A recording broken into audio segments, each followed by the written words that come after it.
Hello and welcome दोस्तों, स्वागत है आपका आज की एक और नई वीडियो में। तो आज की इस वीडियो में मैं आपको एक्सप्लेन करने वाला हूँ enemy series hero without a class episode 10 के बारे में। तो चलिए करते हैं वीडियो को स्टार्ट। अगर आप चैनल पर नए हो तो जल्दी इस चैनल को सब्सक्राइब कर लो। एपिसोड की स्टार्टिंग होती है जहाँ पर हम देखते हैं एरल को, जो कि व्हाइट इंस्टीट्यूट के रिसेप्शनिस्ट के पास उससे मिलने के लिए जाता है एंड उससे पूछने जाता है कि एक्चुअली जो शोकेस होने वाला है उसके एप्लीकेशन फॉर्म देने की लास्ट डेट क्या है। बट हम देखते हैं कि वो रिसेप्शनिस्ट उससे बताती है कि एक्चुअली लास्ट डेट तो ऑलरेडी खत्म हो चुकी है।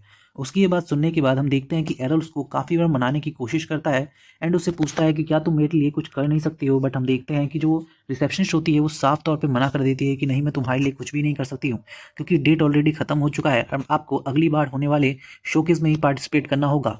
उसकी ये बात सुनने के बाद हम देखते हैं कि एरल उससे पूछता है कि अच्छा एक बात बताओ कि अगला वाला शोकेस अब कब होगा। तभी हम देखते हैं कि जो वो रिसेप्शनिस्ट होती है वो बताती है कि शायद कुछ महीनों में। उसकी ये बात सुनने के बाद हम देखते हैं कि जो एरल होता है वो बहुत ज़्यादा उदास हो जाता है। बट फिर भी वो उससे पूछता है कि क्या तुम सच में मेरे लिए कोई मदद नहीं कर सकते कि मैं इसमें पार्टिसिपेट कर सकूं। बट हम देखते हैं कि वो जो रिसेप्शनिस्ट होती है वो बिल्कुल पूरी तरीके से मना कर देती है। बट तभी एरल कहता है कि वेल, मैं तुम्हें बता दूं कि मैंने एक नया गोलम बनाया है, इसीलिए मैं चाहता हूं कि मैं उसे शोकेस में लेके जाऊं। बट वो रिसेप्शनिस्ट फिर भी उसको मना कर रही होती है। बट तभी अचानक से पीछे से एक आवाज़ आती है एंड हम देखते हैं कि एरल एरल जो होता है वो पीछे मुड़ के देखता है। हम देखते हैं कि पीछे एक आदमी होता है जो कहता है कि अभी अभी तुमने गोलम का नाम लिया। तभी हम देखते हैं कि एरल कहता है कि वेल हाँ, मैंने एक नया गोलम बनाया है और मैं उसे शोकेस में दिखाना चाहता हूँ, बट मैं एक्चुअली शोकेस में अप्लाई करना ही भूल गया। उसकी ये बात सुनने के बाद जो आदमी होता है वो कहता है कि वेल, मैं तुम्हारी मदद कर सकता हूँ। अगर तुम चाहो तो मेरे रिसर्च असिस्टेंट के तौर पे अप्लाई कर सकते हो। इससे तुम इजीली अप्लाई कर पाओगे और शोकेस में भी जा सकते हो। तभी हम देखते हैं कि एरल उससे कहता है कि सच में मैं इसके द्वारा शोकेस में जा सकता हूँ। तो हम देखते हैं कि जो आदमी होता है कहता है बिल्कुल। तो हम देखते हैं कि जो एरल होता है वो कहता है कि ठीक है, तो फिर मैं सारी चीज़ें आप पे छोड़ता हूँ और मैं आपको ज्वाइन करने के लिए तैयार हूँ। और हम देखते हैं कि उसके बाद वो काफ़ी अच्छे तरीके से खुश होकर वहाँ से चला जाता है। बट तभी हम देखते हैं कि जो रिसेप्शनिस्ट होती है वो एरल से कहती है कि तुमने क्या कर लिया। तभी हम देखते हैं कि एरल पूछता है क्यों, क्या हुआ।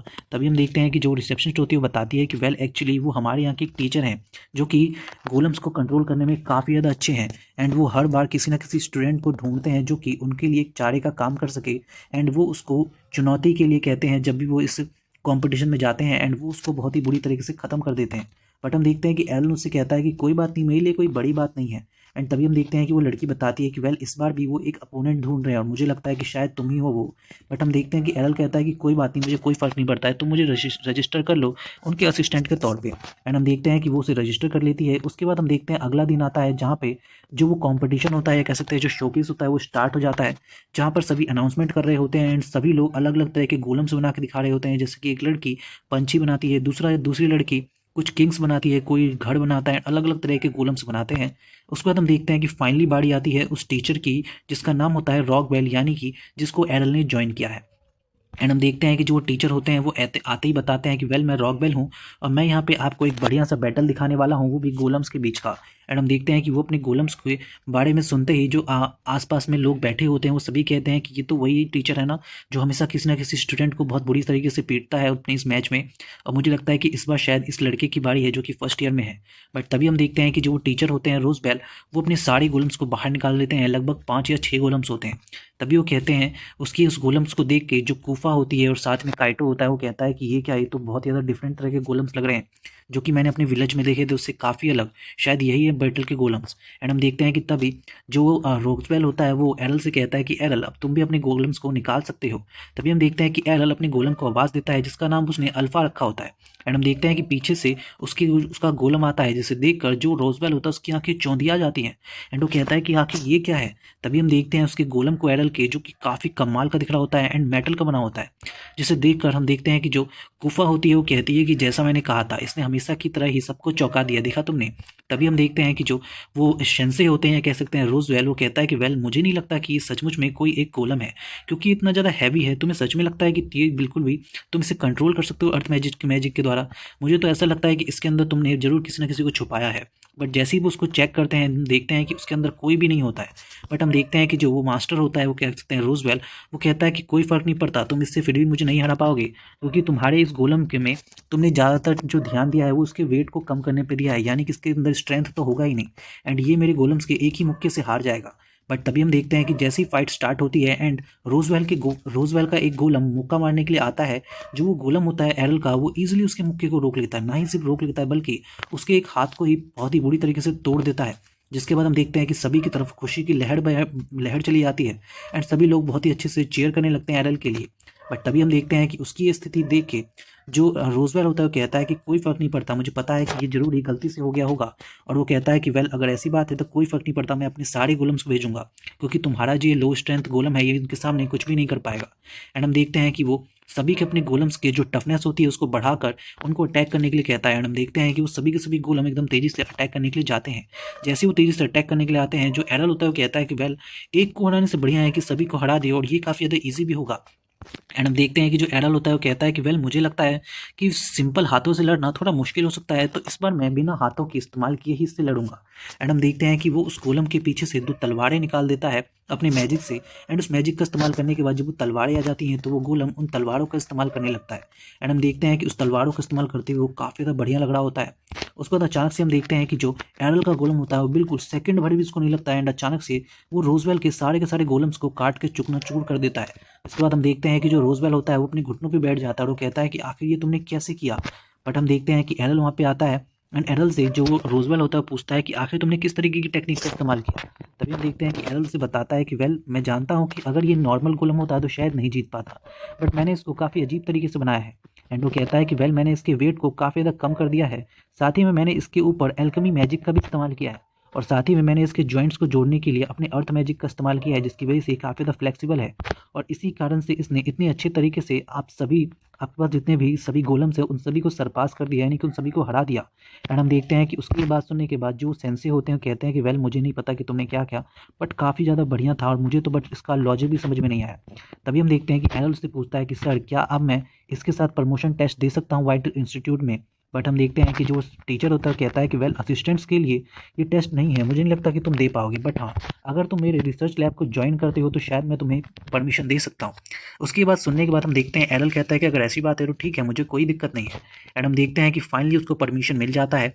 एंड जैसे ही वो वाइट इंस्टीट्यूट के प्रमोशन टेस्ट के लिए जाता है वहाँ पे एक लड़की होती है जो कि कहती है कि मैं यहाँ की एग्जामिनर हूँ तुम्हारे टेस्ट की।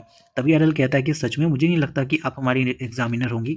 बट तभी हम देखते हैं कि वो कहती है कि वेल तुम्हें मेरी आंखों की वजह से ऐसा लग रहा है, बट कोई फ़र्क नहीं पड़ता है, मुझे पता है मैं अपनी आंखों से नहीं दे सकती हूँ, बट मैं सभी के मैजिक्स को सेंस कर सकती हूँ। जब भी तुम कोई मैजिक इस्तेमाल करोगे मैं इजीली उसे सेंस कर लूँगी। एंड हम देखते हैं कि जो टीचर होती है वो जैसे ही एरल के मैजिक को देखती है वो कहती है कि ये क्या है, इसके तो बिल्कुल बॉटम से लेके ऊपर तक हर जगह मैजिक है, वो भी अलग अलग कलर से, ये आखिर कैसे हो सकता है। एंड उसको बहुत ही तगड़ा झटका लगता है उसके बाद। बट हम अचानक से देखते हैं कि उसके बाद वो उसे एग्ज़ाम की जगह पे ले जाती है जहाँ पे उसे बताती है कि पुराने समय में एक महाराजा को यहाँ पे गाड़ा गया था, यानी कि ये उनकी कब्र है, बट यहाँ पे काफ़ी ज़्यादा मैजिक होने के बाद बजाय से ये एक डंजन में बदल गया, और यही है तुम्हारा यहाँ का मिशन और कह सकते हैं टेस्ट, इस डंजन के अंदर जाना। एंड हम देखते हैं कि जैसे उस डंजन के वो अंदर जाता है एरल अपने लाइट मैजिक का इस्तेमाल करता है आसपास की चीज़ों को देखने के लिए। बट तभी वो टीचर कहती है कि जो यहाँ के अनडेड हैं वो जल्दी ही तुम पे अटैक करेंगे इस लाइट को देख के।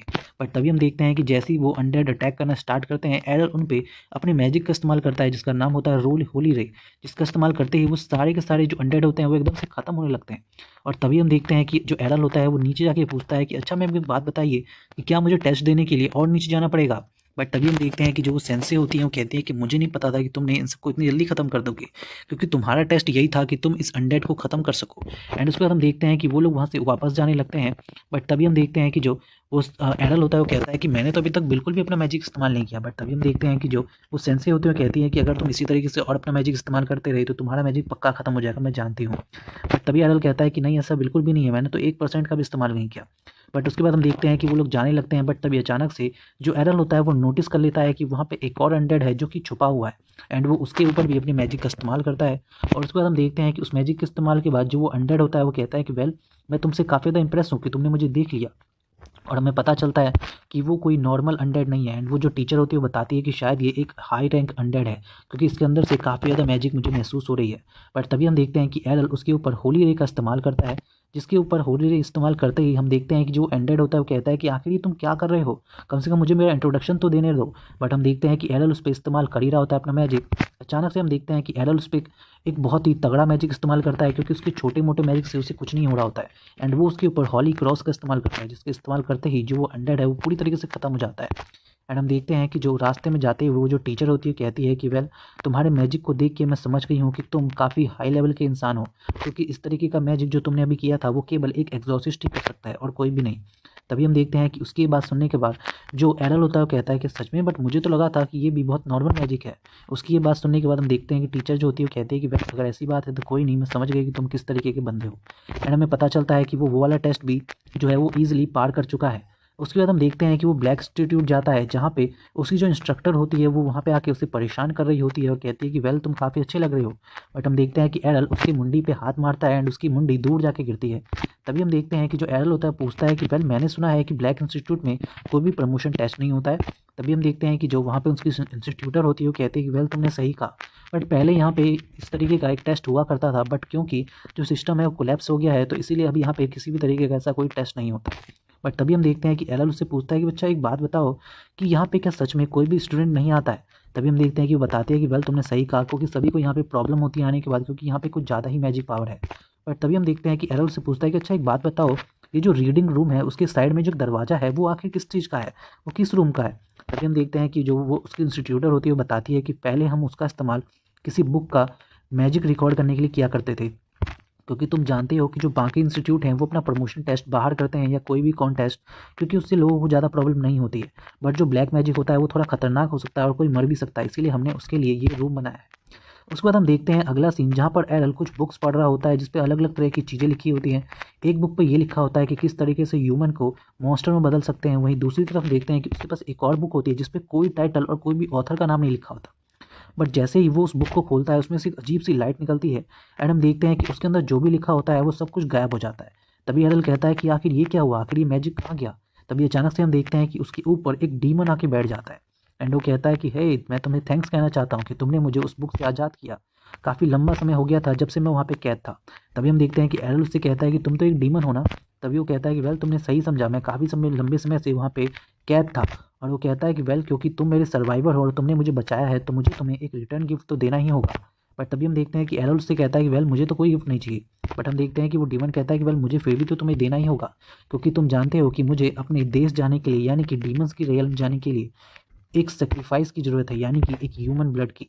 और मुझे लगता है कि तुम उसके लिए काफ़ी बढ़िया हो, मैं तुम्हें अपने सेक्रीफाइस के तौर पे चुनता हूँ। एंड हम देखते हैं कि जैसे ही वो उस पर अटैक करने लगता है, जो एरल होता है वो उसे अपने मैजिक से रोकने की कोशिश करता है, बट हम देखते हैं कि वो उस डीमन को रोक नहीं पाता। एंड जैसे ही वो अपनी मैजिक का इस्तेमाल करता है वो अपनी मैजिक का इस्तेमाल भी नहीं कर पाता है। एंड हम देखते हैं कि एरल जब ऐसे कर नहीं पाता तो वो जो डीमन होता है वो बताता है कि एक्चुअली तुम मेरे बैरियर के अंदर हो और इस वजह से तुम कोई भी मैजिक इस्तेमाल नहीं कर सकते। बट हम देखते हैं कि एरल को कोई बात नहीं, कहता है कि कोई बात नहीं, मुझे कोई फ़र्क नहीं पड़ता है। एंड वो कहता है कि मैं तुम्हें अपनी इस बॉन्ड से ही हराऊंगा। एंड हम देखते हैं कि अचानक से एरल एकदम से तेज मूव करता है एंड अचानक से सामने खड़े डीमन के गले को काट देता है। उसके बाद हम देखते हैं कि वो डीमन कहता है कि आखिर ये तुमने कैसे किया, क्या ऐसा तो नहीं कि तुम एक मैजिक स्वॉर्डमैन हो। बट तभी हम देखते हैं कि जो एरल होता है वो कहता है कि बिल्कुल भी नहीं, मैं तो एक क्लासलेस हूँ। और वो उस डीमन के ऊपर काफ़ी सारे अटैक करने लगता है। बट हम देखते हैं जो वो डीमन होता है कहता है कि मुझे कोई फ़र्क नहीं पड़ेगा इस अटैक से, तुम्हें पता है ना। बट हम देखते हैं कि जो एरल होता है वो लगभग कई सारे अटैक करता है, इतने सारे कि उसके बाद उस डीमन को सच में फ़र्क पड़ना स्टार्ट हो जाता है एंड वो कहने लगता है कि रुक जाओ, तुम इतने सारे अटैक क्यों कर रहे हो। बट तभी हम देखते हैं कि जो एरल होता है वो कहता है कि वेल मुझे पता है कि डीमंस के ऊपर जो स्ट्रेटजी है वो इस तरीके से काम नहीं करती, बट किस तरीके से काम करती है ये मुझे पता है। बट हम देखते हैं कि जो वो डीमन होता है वो उसको बार बार मना कर रहा होता है कि नहीं मत करो, वरना मेरा सारा का सारा मैजिक खत्म हो जाएगा। बट हम देखते हैं कि एरल उसे पीट रहा होता है एंड उसके पीटने की वजह से उसकी मैजिक एनर्जी खत्म हो रही होती है एंड उसका हाइट भी छोटा हो रहा होता है। एंड अचानक से हम देखते हैं कि काफ़ी पिटने के बाद जो वो ड्रीमन होता है उसकी हाइट बहुत ही छोटी हो जाती है। एंड हम देखते हैं कि वो बार बार माफ़ी मांगने लगता है एरल से। देन एरल कहता है कि देखो मुझे कोई दिक्कत नहीं है तुम्हें छोड़ने के लिए, बट मैं उससे पहले तुम्हारे साथ कुछ करना चाहता हूँ। एंड हम देखते हैं कि वो उसके पेट पे एक सील बना देता है जो कि होता है उसे अपना फैमिलियर बनाने का। एंड हम देखते हैं कि हमें पता चलता है कि जो डीमन है वो उसका फैमिलियर बन चुका है। जिसके बाद हम देखते हैं कि वो डीमन उससे कहता है कि आखिर मैं एक ह्यूमन का फैमिलियर कैसे बन सकता हूँ। बट हम देखते हैं कि जैसे ही वो एरल की थोड़ी सी इंसल्ट करता है अचानक से वो एक आग के अंदर जलने लगता है। जिसके बाद एरल उसे बताता है कि वेल मैंने इस स्पेल के अंदर ऐसा कुछ दिया है कि अगर तुम मेरी बिल्कुल भी इंसल्ट करते हो और मेरी बात नहीं मानते हो तो तुम्हें बहुत ज़्यादा पेन होगा। बट तभी हम देखते हैं कि उसकी ये बात सुनने के बाद वो डीमन कहता है कि मैं यहाँ पर डीमन हूँ, तुम्हें सच में ऐसा लगता है, बल्कि मैं तो ये कहूँगा एरल कि तुम डीमन हो। बट हम देखते हैं कि एरल कहता है वेल तुम्हें समझ में नहीं आ रहा है कि मैं कौन हूँ, मुझे लगता है तुम्हें अच्छे से बात करनी नहीं आती है। बट हम देखते हैं कि अचानक से उसकी ये बात सुनकर जो वो डीमन होता है उससे माफ़ी मांगने लगता है। उसके बाद हम अगला सीन देखते हैं कि जैसे ही वो उस डीमन से बात कर रहा होता है अचानक से वहाँ पे उसकी इंस्टीट्यूटर आ जाती है और वो कहती है कि ये क्या, ये तो एक डीमन है ना। तभी हम देखते हैं कि एरल कहता है कि वेल मैंने इसे अपना फैमिलियर बना लिया है। एंड उसके बाद हम देखते हैं अगला सीन जहाँ पर जब वो बाहर जाता है एंड काइटो से बात करता है तो काइटो से कहता है कि कॉन्ग्रेचुलेशन मास्टर, आपने सभी के सभी इंस्टीट्यूट को पास कर लिया है और आप सभी के सभी इंस्टीट्यूट्स में सेकंड ग्रेड पे चले जा चुके हो। तभी हम देखते हैं कि जो काइटो होता है पूछता है कि अच्छा सच में क्या ये आपका फैमिलियर है। तभी हम देखते हैं कि जो एरल होता है वो कहता है कि हाँ ये मेरा फैमिलियर है। बट तभी काइटो पूछता है कि अच्छा क्या सच में ये बात भी कर सकता है, मुझे तो यकीन नहीं हो रहा है। बट तभी हम देखते हैं कि जो वो डीमन होता है वो कहता है कि तुम्हें पता भी है तुम किससे बात कर रहे हो। बट तभी हम देखते हैं कि कूफा उससे कहती है कि अरे यार इससे इस तरीके से बात मत करो, ये इसका पेट ही तो है। उसकी ये बात सुनने के बाद हम देखते हैं कि उस डीमन को इतना बुरा फील होता है कि वो उससे कहता है कि ओ ब्रैड, क्या तुम्हें सच में लगता है कि मैं एक पेट हूँ? ऐसा बिल्कुल भी नहीं है। बट हम देखते हैं कि उसकी ये बात सुनने के बाद जब वो उसको गाली देता है कूफा को इतना बुरा लगता है कि वो उसके कानों को मरोड़ने लगती है। बट अचानक से हम देखते हैं कि जैसे ही एरल उसे कहता है वो उसे छोड़ देती है। उसके बाद हम देखते हैं कि एरल उस मॉन्स्टर से यानी कि उस डीमन से कहता है कि सुनो, तुम जल्दी से जाओ यहाँ से और जाके मेरे लिए लंच के लिए ब्रेड लेके आओ। एंड वो उसका नाम रखता है मैटी। एंड हम देखते हैं कि वो कहता है कि मैटी जल्दी से जाओ मेरे लिए ब्रेड लेके आओ। और हम देखते हैं कि जैसे ही मैटी वहाँ पे मना करता है अचानक से फिर से उसके ऊपर आग की जलन होती है उसे। एंड उसके बाद हम देखते हैं कि फाइनली वो मान जाता है एंड वहाँ से जाने लगता है। दूसरी ओर हम देखते हैं एक ऑफिस का सीन जहाँ पर 6 महीने बाद का हमें सीन दिखाया जाता है एंड हमें पता चलता है कि एक्चुअली यहाँ पे सभी लोग सभी जो इंस्टीट्यूट्स हैं उनके जो हेड कहते हैं हेड मास्टर हैं वो यहाँ पे एक मीटिंग कर रहे हैं, जहाँ पे एक बंदा आता है और बताता है कि यहाँ पे जितने भी लोगों को जो पैसे देने हैं वो उसका मैं एक रेशियो बना के तैयार कर चुका हूँ। एंड हम देखते हैं कि वो सभी को वो रेशियो देता है एंड पूछता है कि वेल किसी को कोई दिक्कत तो नहीं है कि किसको कितने पैसे मिल रहे हैं। बट तभी हम देखते हैं कि जो ब्लैक इंस्टीट्यूट का मास्टर होता है वो खड़ा हो जाता है और कहता है कि ये क्या है, तुमने जो हमें पिछले साल पैसे दिए थे तुमने तो इस साल उससे भी 40 गुना कम पैसे दिए हैं, आखिर ये कैसे हो सकता है। और तभी हम देखते हैं कि जो वो आदमी होता है बताता है कि वेल जहाँ तक तुम्हारे स्टूडेंट्स की बात है और साथ ही में तुम्हारे इंस्ट्रक्टर्स की, तो कोई भी उसमें नहीं है, तो इसीलिए मैंने तुम्हारे पैसों को इतना कम कर दिया है। बट तभी हम देखते हैं कि उसकी ये बात सुनने के बाद जो मास्टर होता है वो कहता है कि इससे तुम अपना रिसर्च भी नहीं कर सकता हूँ। बट तभी हम देखते हैं कि उसकी बात सुनने के बाद जो दूसरे मास्टर्स होते हैं वो उसके ऊपर आवाज़ उठाने लगते हैं और कहते हैं कि क्या सच में तुमने कोई रिसर्च आज तक की भी है जो कि पूरी तरीके से हुई हो। तभी हम देखते हैं कि जो दूसरे इंस्टीट्यूट की एक मास्टर होती है वो कहती है कि बाकी कंट्रीज़ में तो ब्लैक मैजिक को काफ़ी ज़्यादा डेंजरस माना जाता है और उसे बैन भी कर दिया गया है, हमें लगता है कि हमें भी इसे बैन करने की तरफ सोचना चाहिए। उसकी ये बात सुनकर हम देखते हैं कि जो ब्लैक इंस्टीट्यूट का आदमी होता है, कह सकते हैं मास्टर होता है, वो कहता है कि क्या सच में तुम ब्लैक मैजिक को बैन करना चाहते हो। बट तभी हम देखते हैं कि जिस आदमी ने रिपोर्ट बनाई होती है पैसों के बारे में वो कहता है कि बल फिलहाल इस बार तो हम इसके बारे में नहीं सोच रहे हैं, बट शायद हम इसके बारे में अगली बार सोच सकते हैं। तो वो कहता है कि देखो, अगर तुम चाहते हो कि तुम्हारा पैसा बढ़ा दिया जाए या तुम्हें जो पैसे दे रहे हैं वो बढ़ा दिया जाए तो उसके लिए तुम्हें इस कॉन्टेस्ट को जीतना होगा, और अगर तुम इसको जीतते हो उसके बाद ही तुम्हारा जो पैसा है वो बढ़ा दिया जाएगा। मैं ये कह दूंगा कि जो तुम्हारा इंस्टीट्यूट है वो टूरिज्म के लिए है तो लोग वहाँ पे थोड़ा बहुत जाएंगे तो उससे तुम्हारा जो पैसा है वो थोड़ा बढ़ जाएगा। उसकी ये बात सुनने के बाद हम देखते हैं कि जो मास्टर होता है ब्लैक इंस्टीट्यूट का वो कहता है कि सच में जब हम ये जीत जाएंगे ये कॉम्पिटिशन उसके बाद भी तुम हमारा पैसा केवल पिछले जितना ही दोगे हमें। और हम देखते हैं कि उसको काफ़ी ज़्यादा गुस्सा आता है एंड वो कहता है कि अगर ऐसी बात है तो मैं तुम्हें दिखाऊंगा कि ब्लैक मैजिक की जो पावर है वो कैसी है। एंड इसके बाद हम देखते हैं अगला सीन जहाँ पर हम देखते हैं एरल को जो कि पूछता है कि क्या सच में जो ये मेज लॉर्ड का जो फेस्टिवल होने वाला है वो काफ़ी ज़्यादा फेमस है। तभी हम देखते हैं कि जो कहते हैं काइटो होता है वो कहता है कि वेल हाँ ये तो काफ़ी ज़्यादा फेमस है, ना सिर्फ फेमस है बल्कि हर कोई इसके बारे में जानता है। तभी हम देखते हैं कि जो काइटो होता है वो कहता है कि वेल सर, आप ये मत कहिएगा कि आपके पास आपको ये भी नहीं पता है कि यहाँ पे जो 6 के 6 इंस्टीट्यूट है वो इसके ऊपर एक कॉन्टेस्ट भी करते हैं। बट तभी हम देखते हैं कि एरल कहता है कि वेल इसके बारे में तो मुझे पता है बट मैं बस इतना नहीं जानता था कि ये सच में इतना ज़्यादा फेमस है।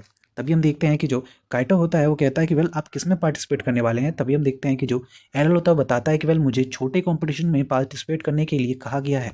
तभी हम देखते हैं कि जो कूफा और काइटो होते हैं वो दोनों लड़ने लगते हैं कि नहीं ये हमारे वाले इंस्टीट्यूट से ज्वाइन करेंगे या हमारे वाले इंस्टीट्यूट से ज्वाइन करेंगे। बट तभी हम देखते हैं कि जो डीमन होता है वो एरल से पूछता है कि एरल आखिर तुम किस इंस्टीट्यूट की तरफ से ज्वाइन करने वाले हो। तभी हम देखते हैं कि एरल बताता है कि एक्चुअली मुझे गिल्ड मास्टर ने बोला है कि मुझे अगली सुबह तक बता दिया जाएगा कि मैं किस इंस्टीट्यूट की तरफ से ज्वाइन कर रहा हूँ।